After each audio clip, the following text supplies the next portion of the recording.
In James chapter 1, we read kind of an interesting passage. James says, "Consider it pure joy, my brothers and sisters, whenever you face trials of many kinds." Well, why?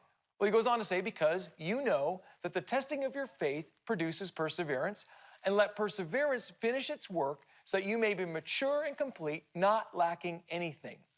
So the question is, why does God allow trials if God is good?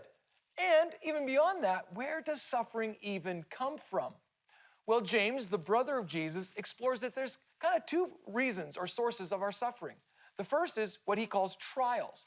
These are those external battles that we have to face in life. It's when someone outside of us exercises their free will inappropriately. It really is just the result of a fallen and broken world. And so sometimes we have to face the reality that our world is not the way it's supposed to be.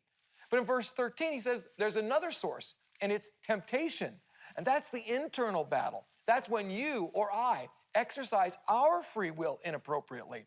Here's the reality. There are consequences as a result of our own choices. And so sometimes suffering comes because of a broken world, and sometimes suffering comes because we make bad choices. So then James says, well, but I want you to consider it pure joy. This is an imperative. It's a demand, a command, but it's also a choice. See, the problem is when we face trials or temptations, we often let our feelings rule the day. But James is saying, no, you're not a victim. In your trials and in your temptations, you can actually stop and think about what God is doing. What is he doing for something better? Sometimes he's doing something for my good.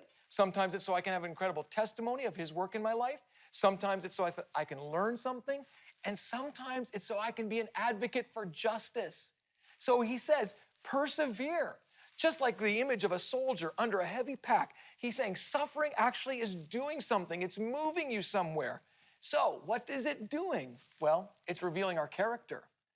You want to get to know somebody? Just watch them in a stressful situation or a crisis. It will quickly be revealed. It teaches us what it means to trust God and actually learn what we can do or what God is capable to do in us in our trial. It strengthens our character.